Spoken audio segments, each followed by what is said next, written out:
Everyone good morning. কেমন আছো তোমরা সবাই? আশা করছি তোমরা সবাই খুব ভালো আছো।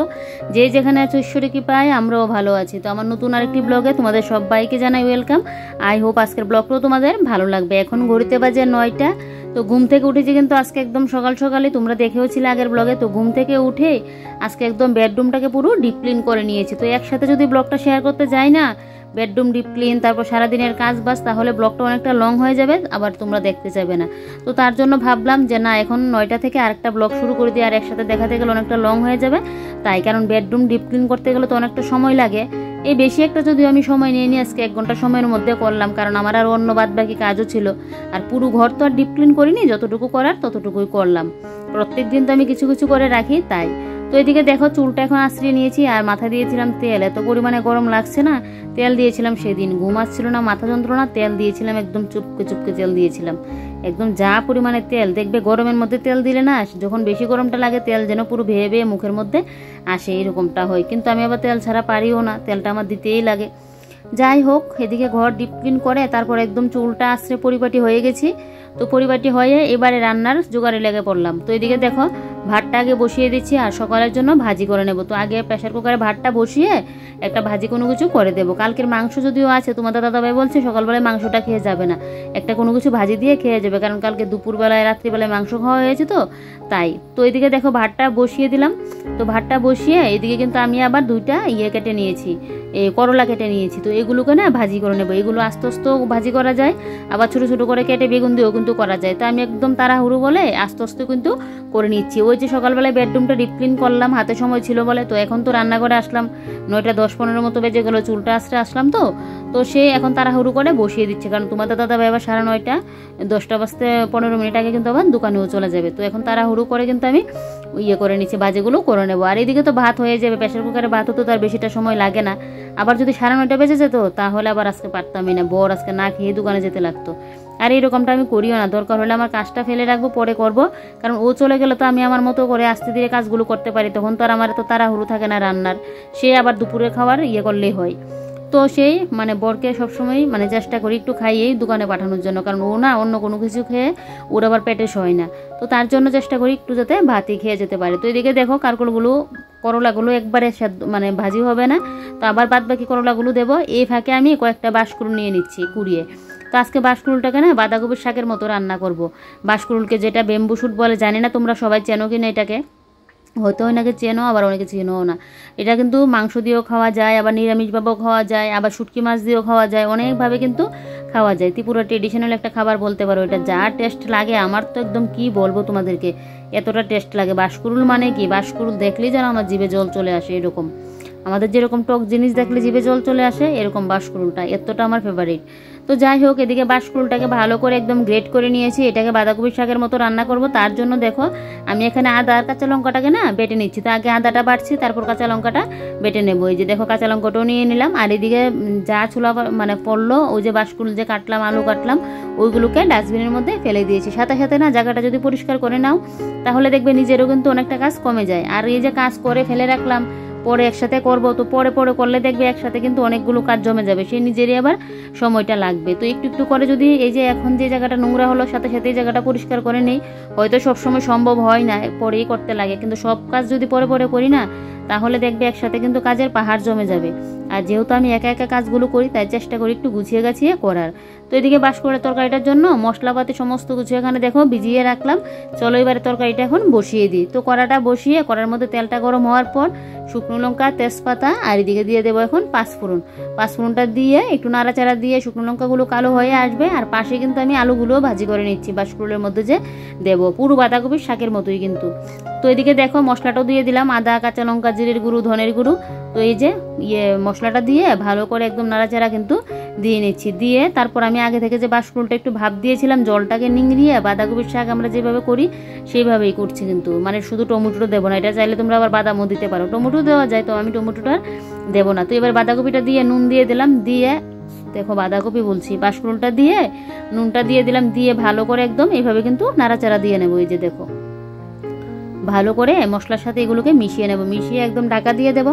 তারপর আর কি এই যে রান্নাবান্নার কাজে লেগে পড়বো এখন। আর এদিকে তোমাদের দাদাভাইও কিন্তু চলে আসলো। তো ওইদিকে বাঁধাকপি শাকটা বসিয়ে ওকে আগে খেতে দিয়ে দেবো। তো এদিকে ওকে খেতে দিয়ে তারপর এদিকে দেখো কৌটোর মধ্যে জিরাটা শেষ হয়ে গেল।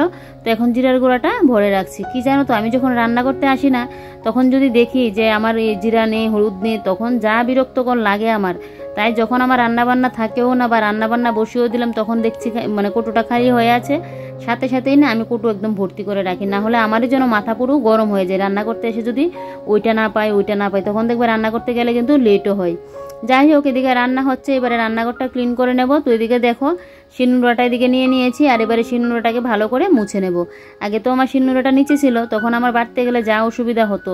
আর শিলনোড়ায় মশলাপাতি কমই বাটতাম, একদম আদা কাঁচা লঙ্কা মানে মাঝখান দিয়ে চিড়ে দিয়ে দিতাম, আর তোমার আদাটা করতাম, গ্রেট করে দিয়ে দিতাম। কিন্তু এখন যেহেতু আমার শিলনোড়াটা বুদ্ধি করে এখানে উঠিয়েছি না, তারপর থেকে যা একটু একটু মশলাপাতি লাগে সমস্ত কিছু এখানে বেটে কিন্তু দিই। আর মাংসের মশলাটা যদি মনে করি পেঁয়াজ আদা রসুন কাঁচা লঙ্কাটা বাটবো, তখন গিয়ে আমি কিন্তু মিক্সার গ্রাইন্ডারের মধ্যে করি, যখন বেশি মশলাটা হয়। আর কম মশলাপাতি হলে কিন্তু এখানেই করে নিই। আমার ছোটো মিক্সার গ্রাইন্ডার আছে যদিও, যে কম মশলা করার জন্য, তারপরও একটু একটু মশলা লাগলে আমি এটার মধ্যে করে নিই। যেরকম নিরামিষের মধ্যে এখন আমি আদা কাঁচা লঙ্কা বাটা দেবো, এটা তো আর বেশি লাগবে না, তখন আমি শিলনোড়ায় কিন্তু বেটে নিই। তো এদিকে দেখো আমার রান্নাবান্না হচ্ছে, আর এই ফাঁকে আমি এখন রান্নাঘরটা একটু ক্লিন করে নেব। পুরো রান্নাঘর না, যতটুকু করার ততটুকু কিন্তু করব, কারণ আমি তো প্রত্যেক দিনই কিছু কিছু করে রাখি। তাই জন্য আমার কিন্তু একদিনে পুরো ঘর পরিষ্কার করতে লাগে না, কারণ কিছু জিনিস আমার পরিষ্কারই থাকে। তো যেগুলো আবার একদিন করলাম না সেগুলো আবার আরেকদিন করব, এভাবে কিন্তু করি। আর মশলাদানিগুলো না প্রায়ই আমার পরিষ্কার করতে লাগে, যেহেতু এগুলো থেকে মশলা নেওয়া হয় দেওয়া হয়। তো তার জন্য একটু গুরু গাড়ি দেখবে যখন তাড়াহুড়ো থাকে এদিক সেদিক কিন্তু পড়েই, তো তার জন্য জায়গাটা পরিষ্কার করতেই লাগে আমার। তো এদিকে দেখো এই জায়গাটা ভালো করে মুছে নিয়েছি, নিয়ে মশলাদানিটা জায়গা মতো রাখলাম। তারপর এদিকে যে স্টিলের র্যাকটা আছে, র্যাকের সমস্ত কৌটোকাঠি কিন্তু আমি একটা একটা করে মুছে নিচে নামিয়ে নিচ্ছি। এই যে দেখো কৌটোকাঠিগুলোকে মুছে মুছে তারপর আবার এই স্টিলের র্যাকটাকে মুছে তারপর কৌটোগুলোকে একটু জায়গা মতো রাখবো। এইভাবে একটু যদি হাতের কাছের এই যে কৌটোকাঠিগুলো একটু প্রত্যেক দিন না, সপ্তাহে অন্তত ওকে 2 দিন করে যদি মুছে রাখতে পারো না, তাহলে দেখবে সবসময় এগুলো একদম পরিষ্কার থাকবে। গ্যাসের সামনে রাখলে দেখবে অনেকে বলবে তেল চিটে পড়ে থাকে, নোংরা হয়ে থাকে, ওই রকমটা থাকবেই না। তোমরা ভিডিওতে জানি না কতটুকু বুঝতে পারছো, আমার কিন্তু সবসময় এই কৌটোকাঠিগুলো ক্লিন থাকে। আমি সপ্তাহে 2 দিন করে কিন্তু এই যে স্টিলের র্যাকের এই কৌটোকাঠিগুলো কিন্তু সবসময় আমি মুছামাছি করে রাখি। এগুলো তো আমার গ্যাসের পাশেই রাখা, তো সবসময় জিনিসপত্র যদি একটু পরিষ্কার পরিচ্ছন্ন করে রাখো তাহলে কিন্তু নোংরা হবে না। জিনিসপত্র তো আর নিজে নিজে পরিষ্কার হতে পারবে না, জিনিসপত্র হলো গিয়ে আমাদের উপর নির্ভরশীল।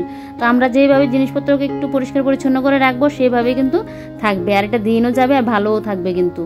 তো দেখো কৌটোকাঠিগুলো কতটা ফ্রেশ আছে, এই যে সবসময় আমি মুছামাছি করে রাখি বলে। তো এগুলো তো আর প্রত্যেক দিন করে রাখা সম্ভব নয়, সপ্তাহে 2 দিন করে যদি করে রাখতে পারো তাহলে দেখবে খুব ভালো হয় কিন্তু, কারণ যেহেতু গ্যাসের সামনে রাখা, তো তার জন্য তেল চিড়েটা না আর পড়বে না সপ্তাহে 2 দিন করে যদি রাখো। তো দেখো এই জায়গাটা ভালো করে মুছে এই গ্লাসটা ওইখানে রেখে দিয়েছি, কালকে গ্লাসটা বের করে নিয়েছি। ওইটাতে করে বললাম তোমাদের দাদাভাইকে জল দেবো, ঘরে তো এমনিতে স্টিলের গ্লাসও আছে, তারপর কাঁচের গ্লাসও আছে। তো তোমাদের দাদাভাইকে বললাম এই গ্লাসটার মধ্যে করে যেন এখন ও জল খায়। তারপর এদিকে তরকারিটা একটু নাড়া দিয়ে নিলাম, দিয়ে এবারে আমি এখন নিচগুলো একটু মুছে নেব। এই যে দেখতে পাচ্ছ নিচগুলো, এগুলোকে একটু ভালো করে মুছে দেব, কারণ এগুলো আমার প্রত্যেক দিন মুছতে লাগে। যদিও আমি কাটাকুটি এখানে করিনি, তারপরেও আমার এই জায়গাটা মুছতেই লাগবে কিন্তু। এই যে দেখো এই জায়গাটাকে ভালো করে একদম মুছে দিচ্ছি, যেহেতু সাদা টাইলস দেওয়া। তো এই জায়গাটা যদি না মুছি না, একটু একটু যে গুরু গাড়ি পড়ে থাকে এটাতে যেন দূর থেকে বোঝা যায়। তো তার জন্য জায়গাটা একটু মুছামাছি করে রাখতেই লাগে। আর বিশেষ করে যদি দরজা লাগানো থাকতো তাহলে আবার অতটা খাটুনি হতো না, জিনিসপত্র এটার মধ্যে রেখে দিলে ধুলোবালিও পড়তো না, কোনো অসুবিধা হতো না। মাসে সমস্ত কিছু বের করে একটু মুছামাছি করে রেখে দিলেই হতো। এখন তো আমার 2 দিন 3 দিন পর পরই কিন্তু এই জায়গাগুলো একটু মুছে করে পরিষ্কার করে রাখতে লাগে, যেহেতু খোলা থাকে।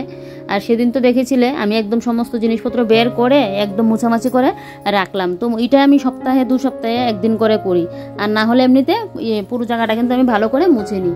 তারপর এদিকে দেখো চালের ড্রামটাকে ভালো করে মুছে নিয়ে এদিকে জলের ড্রামগুলো মুছে নিচ্ছি। 2 দিন যাবত আমাদের এখানে জলই দেয়নি, যা কষ্ট হয়েছিল। এমনিতে আমার বাসন মাজা বলো, কাপড় কাচা বলো, স্নান বলো, এগুলোতে কোনো কষ্ট হয়নি। ওই যে ফিল্টারে দেওয়ার জলটার হয়েছিল, কারণ আমি তো ফিল্টারের জলটা খাই, তারপর তরকারি পাতির মধ্যে ঝুল টুল দিই, তাই জন্য। তো আজকে জল আসলো একদম, তোমাদের দাদাভাই পুরো বালতি ফুল করে নিয়েছে। এখন আবার 2 দিন জল না আনলো আমার কোনো কিছু অসুবিধা হবে না। তো এবারে দেখো সিলিন্ডারটাকে ভালো করে মুছে নিয়েছি। একজন আমাকে কমেন্ট করেছিলে সিলিন্ডারের জন্য আলাদা একটা কাপড় ব্যবহার করার জন্য, একদিকে ঠিকই বলেছিলে জানো তো, একদিকে বুদ্ধিটা দিয়ে দিয়েছো, তার জন্য খুবই ভালো হয়েছে। কারণ সিলিন্ডারের মধ্যে অনেকটা ধুলোবালি থাকে, এটা তো আর প্রত্যেক দিন করি না তাই। তো তাই জন্য যে কাপড়টা দিয়ে সমস্ত জিনিসপত্র মুছি ওইটা দিয়ে সিলিন্ডারটাও মুছলে একবার ধুলোবালিটা এটার মধ্যে লেগে যায়। আর ওই ধুলোবালিটা যতই আবার মানে কাপড়টা জল দিয়ে ধুয়ে ধুয়ে যদিও আমি অন্য জিনিসপত্রগুলো মুছি, তো সে আবার দেখবে অনেক সময় কিন্তু একটু ধুলোবালি লাগতে পারে। তো তার জন্য আরেকটা কাপড় না নিয়ে নিয়েছি। অনেকটা ধন্যবাদ এইভাবে বলার জন্য, কারণ সিলিন্ডারটা মুছার জন্য আলাদা একটা কাপড় রাখাই আমি মনে করি খুব ভালো। তো এই কাপড়টা দিয়ে মুছে নিয়েছি, নিয়ে আর এই যে সমস্ত জিনিসপত্র মুছছি ওইটার জন্য কিন্তু আলাদা করে একটা কাপড় নিয়ে নিয়েছি। তো একটা দিয়ে মুছে নিলে হয়ে যায় যদিও, তারপরেও আমি ভাবলাম কি যে না আলাদা করেই নিই, যতই জল দিয়ে করে নিই না কেন ময়লাটা তো এটার মধ্যে লেগেই থাকবে। তাই এদিকেই কাপড়টা দিয়ে একদম এই দুই সাইডের টিন তারপর ফিল্টার সমস্ত কিছু মুছে নিয়েছি। নিয়ে এবারে দেখো এই সাইডের নিচগুলো ভালো করে একদম মুছে দিচ্ছি। তো এদিকে বাসনও কয়েকটা পড়লো, তো বাসনগুলো মাজবো, আগে এই কাজগুলো শেষ করে নিই। তারপর যখন এখন মুছামুছি করছি না, এখন যদি আবার মাঝখান দিয়ে বাসন মাজতে চলে যাই তখন আবার মানে এটা ওই একটা মুছবো আর একটা মুছবো না, তখন আবার ওই এনার্জি মানে ইয়েটা পাবো না, আবার মুডটা তখন থাকবে না, একদম অন্যরকম মুড হয়ে যাবে। তখন যেহেতু মুছতে লাগলাম তো ভাবলাম কি মানে এই জায়গাগুলো আগে মুছিয়ে নিই। তারপর এদিকে দেখো এবারে ফ্রিজটাকে ভালো করে একদম মুছে দিচ্ছি, উপরটা ভালো করে মুছে নিচ্ছি। নিয়ে এবার এই যে নিচেরটাকেও ভালো করে একদম মুছে দেবো। ওই যে দেখো ফ্রিজের নিচটাও ভালো করে মুছে নিচ্ছি। একটা ভিডিও করতে কতটা যে কষ্ট যারা আমরা ব্লগ করি তারাই বুঝতে পারি, আর যারা তোমরা ভিডিও দেখো তারা হয়তো বুঝতে পারো, কিন্তু অতটাও বুঝতে পারবো না, মানে অতটাও বুঝতে পারো না যারা ব্লগ করো না। কারণ এই যে সারা দিনের ভিডিওর কাজ, এই যে মোবাইলে মনে করো এমনিতে আমি ঘরের কাজ যদি করি আমার 1 ঘন্টা লাগে, ভিডিও যদি শ্যুট করি আমার এখানে 1.5 থেকে 2 ঘন্টা লাগবে। তারপর এই ভিডিও এডিটিং করা, এখানে পার্ট হয়, একটা করেই তো আর করি না, এখানে অনেকগুলো কাজ দেখাই তো পার্ট হয়, সেই পার্টগুলোকে মিলাই এই মানে এডিটিং করতে গিয়ে তারপর নিজের ভয়েস দেওয়া, মানে কত কিছু না এডিটিং করতে গেলে কতটা সময়। তারপর তো আমার ঘরে আপলোড হয় না, ছাদে গিয়ে আপলোড করে ঘরে এনে ট্যাগ লাগানো, টাইটেল লাগানো, থাম্বনেল লাগানো, বাপরে বাপ কতটা সময় লাগে, কতটা যে খাটুনি। সেই খাটুনি করে যখন দেখি ভিউজটা কম হয় তখন একদমই মনটা যেন ভালো লাগে না। এখন কদিন যাবত দেখছি আমার ভিডিওতে ভিউজটা একদমই কম হচ্ছে, সেটা দেখে মনটা পুরো ভেঙে যায়।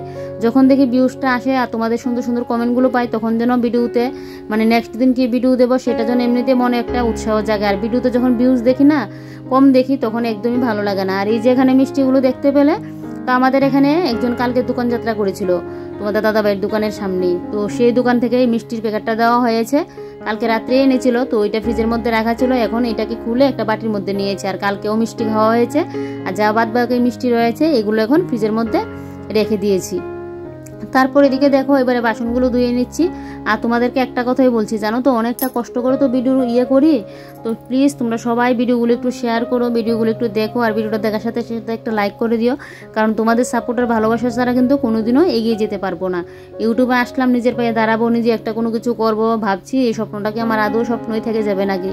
ভগবানকে আমাকে কষ্টের ফল কোনোদিনও দেবে নাকি? কষ্ট করলে নাকি কেষ্ট মিলে, কষ্ট করলে নাকি কষ্টের ফল একদিনও নাকি পাওয়া যায়। তো জানি না আমার কষ্টের ফল কোনোদিনও পাবো কিনা, ধৈর্য ধরলো নাকি ধৈর্যের ফলটা একদিন পাওয়া যায়, সেই কষ্ট ধৈর্য দুটোই ধরে আছি। জানি না মানে কবে কোন দিন সেই সুদিন আসবে আমার জীবনে, যে না আমি একটা কিছু করতে পারলাম, নিজের পায়ে দাঁড়াতে পারলাম। কত লোকে কত কিছু বলেছিল এই ভিডিও করা নিয়ে, তো সেই আদৌ কি পারবো কোনোদিন কোনো কিছু করে ওদেরকে দেখিয়ে দিতে যে না আমিও পারলাম? তো সেই অনেকটা স্বপ্ন মনের মধ্যে, তো জানি না কোনোদিনও এগুলো সাকসেস হবে কিনা। তো এদিকে দেখো বাঁশকুড়ের তরকারিটার মধ্যে একটু চিনি দিয়ে তারপর চলে আসলাম এদিকে বাইরে। কতগুলো কাপড় পরলো, কাপড়গুলো ধুয়ে নেব, মানে ধুয়ে নেব বলতে কি ভিজিয়ে রাখবো। আর তোমাদের দাদা ভাই আবার জুতো পরলো, তো এই জুতোগুলো একটু ধুয়ে রেখে দেবো। সেদিন যে বিয়ে বাড়িতে গিয়েছিল এই ভৌবাতের একটা নিমন্ত্রণ খেতে, ওইটাও আমাদের দোকানের সামনে একটা হোটেল, ওই হোটেলের মধ্যে হয়েছিল বৌবারটা। তো সেই জুতোগুলোকে একটু ধুয়ে রেখে দিচ্ছি, কারণ একটু লেগেছিল, কাদা লেগেছিল, তো তাই একটু ধুয়ে রোদে দিয়ে শুকিয়ে রাখবো। আর কাপড়গুলো একদম স্নানের সময় কিন্তু আমি কাপড়গুলো ধুয়ে দেবো। তো এইদিকে দেখো জুতোগুলো এখানে এই যে দিয়ে রাখলাম। আর এদিকে এখন ঘরটা আমি এখন ঝাড় দিয়ে নিচ্ছি ভালো করে। এদিকে তো রান্নাঘর পুরো ক্লিন করে নিয়েছি, এবারে ঘরটা ভালো করে ঝাড় দিয়ে নেব বেশ। তো জানো তো বন্ধুরা, আমি তো একদিনে কাজগুলো করি না, তাই আমার অতটা পরিশ্রম হয় না। না হলে তো একদিনে যদি আমি পাখা মুছতাম, একদিনে ওই র্যাক মুছতাম, ফ্রিজ মুছতাম, এই জায়গা মুছতাম, তাহলে একদিন আমার অনেকগুলো কাজ। দেখো সকালের দিকে কিন্তু 1 ঘন্টার মধ্যে বেডরুমও ক্লিন করেছি, এদিকে আবার বর খাইয়ে দোকানেও গেল টাইমের মধ্যে। তারপর এদিকে আমি আবার রান্নাঘরও ক্লিন করছি, এদিকে দুপুরে রান্নাও করছি, তারপর তো আমার ভিডিও এডিটিংয়ের কাজ, আরও কত কাজ। সারাদিনের ব্লগ যদি একসাথে শেয়ার করতাম যাই, মনে হয় পুরো 2 ঘন্টা হয়ে যাবে। 2 ঘন্টার ব্লগ তো আর আমার কেউ দেখবে না, এমনিতে ছোটোখাটো ব্লগ হয়। তারপরেও দেখছি এখন কদিন যাবৎ ভিউজটা এতটা কম। ভিউজটা বেশি হলে যেন মানে প্রত্যেকটা ব্লগারের ক্ষেত্রেই মনে করি আমি এটা এরকমটা হয়। প্রত্যেক মানে ভিউজটা একটু হলে, সেই হারে তো আর ভিউজ হয় না, মোটামুটি, তারপরে এটাতে আমি খুশি যে একটু একটু করেই হবে। আমি চাই না যে একদিনে আমার বেশি হয়ে যাক, একটু একটু করেই হবে আমি জানি। তবে ওই যে ভাইরাল যতদিন না হবো না অতদিনে তো আর মানে ইয়েটা হবে না, এসে প্রতিদিন একটু একটু একটু একটু করে বাড়ছে। ভাইরাল একটা হলেই দেখবে অনেক লোকে জানবে চিনবে। আমার ভাগ্য এমনও ভাইরাল জিনিসটা নেই, যে আমার ঘরের সাধারণ কাজকর্ম দেখিয়ে আমি আদৌ কি ভাইরাল হতে পারবো বলো। আর এখন লোকের দেখবে খারাপ জিনিসের দিকে যেন মনটা যায়, আর আমরা তো কোনোদিন খারাপ জিনিস দেখাতেও পারবো না, ওইটা মনেই আনি না। তার চেয়ে ভালো ভিডিও করাই ছেড়ে দেবো।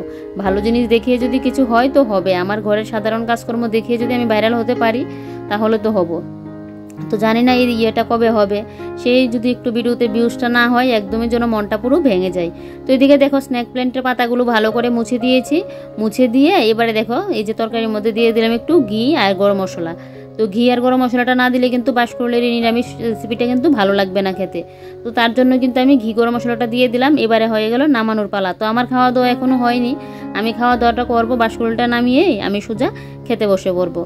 তো আগে গ্যাস ট্যাস মুছবো তারপর। তো এদিকে বাঁশকুড়ুলটা নামিয়ে জায়গা মতো রেখে দিলাম, দিয়ে এবারে দেখো গ্যাসটা মুছে নেবো। আর খাওয়া দাওয়ার পর কড়াটা একদম মেজে ঘষে নেবো, কারণ এখন কড়াটা মাজতে গেলে আবার একটু লেট হবে। এদিকে অনেকটা বেলা হয়ে গেল, তো এখন আমি খাওয়া দাওয়াটা করে নেবো। তো দেখলেই তো বন্ধুরা আমি সকালবেলায় একা হাতে কিভাবে একদিকে রান্না বান্না, কাটাকুটি, বাটাবুটি, কাপড়, এদিকে কাপড় কাচা বলো, সমস্তটা আমি এক হাতে কিভাবে মানে সামলাই। তো সেই একটু একটু ছোটো ছোটো মানে টিপ যদি ফলো করে চলি না, তাহলে দেখবে একদম সমস্ত কাজ বাজি না টাইমের মধ্যে শেষ করা যায়। কারণ টাইম তো টাইমের মতোই চলবে, সময়ের স্রোতে কিন্তু চলবে। সময় কারোর জন্য কিন্তু অপেক্ষা করে না। আমরা মানুষ অপেক্ষা করে বসে থাকি, কিন্তু সময় কিন্তু কারোর জন্য অপেক্ষা করে না। সেই সময়ের সাথে যদি তাল মিলিয়ে চলতে যায় তাহলে কিন্তু নিজেকে সেভাবেই করতে লাগবে। এই যে আমি যেরকম ঘুম থেকে উঠেই একদম জোর কদমে সংসারের কাজবাজগুলো করে নিই টাইমের মধ্যে, এই যে দেখো একটা টাইমের মধ্যে কিন্তু সব কাজকর্ম আমার শেষ। তো যাই হোক, এবারে বসবো খেতে। আর এদিকে দেখো রান্নাঘরটা ক্লিন করার পর কতটা ভালো লাগছে। তো চলো আজকের ব্লগটা তাহলে এখানেই শেষ করছি, কাল আবারও কোনো নতুন ব্লগে দেখা হচ্ছে। তোমরা সবাই ভালো থেকো, সুস্থ থেকো।